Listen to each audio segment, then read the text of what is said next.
Hello friends! My name is Miss Chen. Today we will be revising our personal narratives by adding some vivid verbs. Let's take a look at the lesson objective. I can use vivid verbs to make my writing more exciting and interesting. Let's read it one more time. Try to read it with me.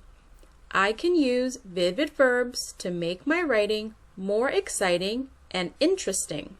Let's review some action verbs. What are action verbs? Action verbs are words that tell what people, animals, and things do. These action words are called verbs. Here are some examples: jump, paint, and skate. These are action verbs. So let's practice by finding the verbs in these sentences. Let's read the sentences together first. The little boy plays with his dog. The dog catches a stick. When we are rereading them, I want you to think about this question. Which word tells what the subject is doing? So I'll practice with the first one, and you can help me with the second one. The little boy plays with his dog. The subject is who or what the sentence is about. This sentence is about the little boy. I need to think to myself right now, what is the subject doing? What is the little boy doing? Well, I believe he's playing. So I'm going to move this red circle over the word plays. Okay, let's practice with the next sentence. Ready? We're going to read it together. The dog catches a stick. One more time. The dog catches a stick.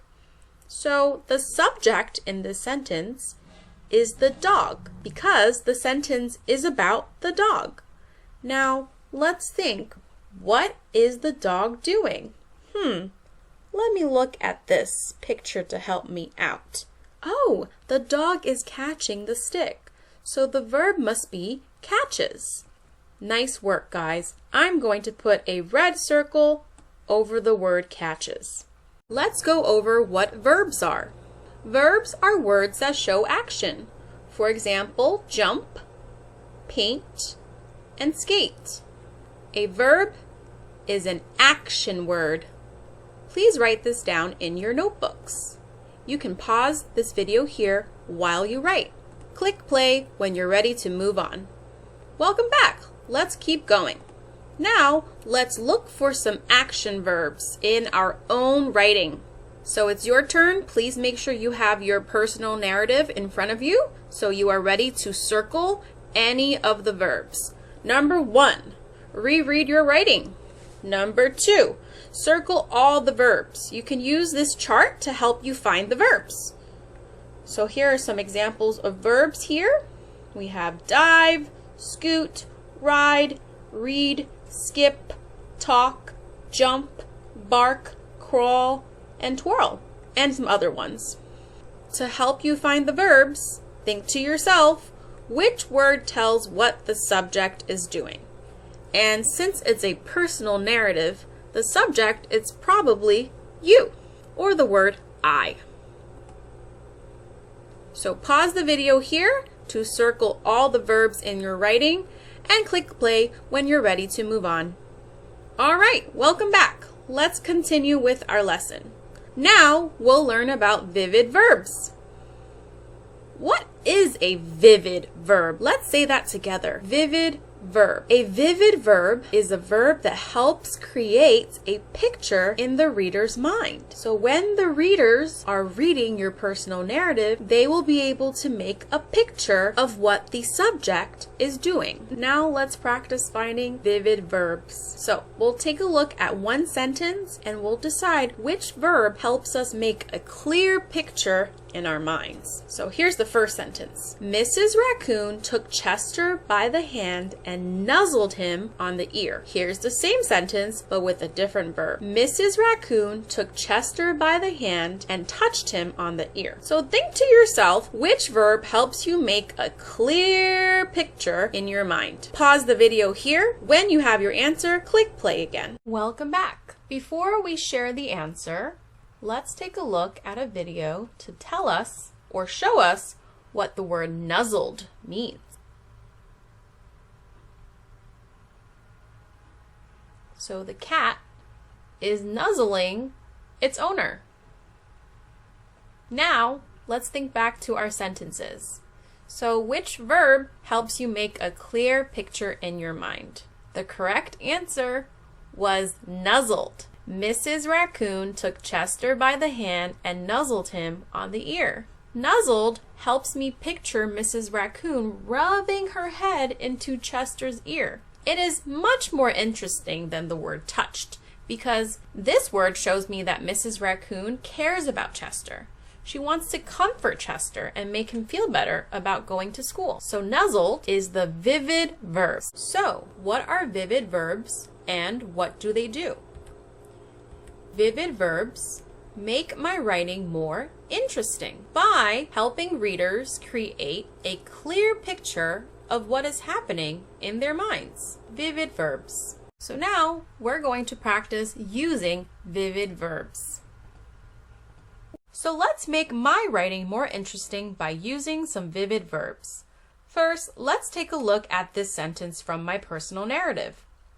Oh no, Jack's lost, I say.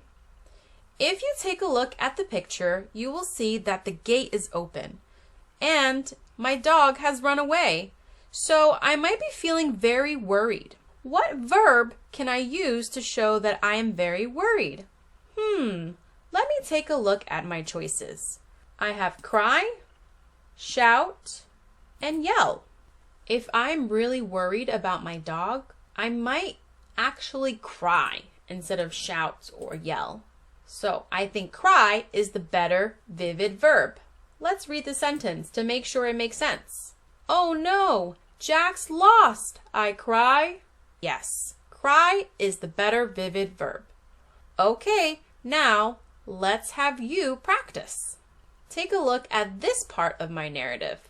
My friend says, I'll help you find him. We blank everywhere. So right now, think to yourself, which word would you pick? Would you pick search or would you pick look? Pause the video here to think of your answer. When you are ready, click play.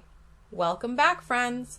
You have an answer in your head, so let's see if it matches the answer that I chose. I am going to pick the word search because I want to make sure I show that I looked very carefully everywhere. Look can also work, but it's a little bit boring. So search is a vivid verb because it is more interesting and helps me picture what is going on. Vivid verbs make my writing more interesting by helping readers create a clear picture of what is happening in their minds. Vivid verbs. Now, let's revise our own writing.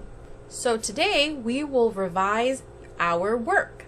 Revise means to reread your writing and make changes to make it even better.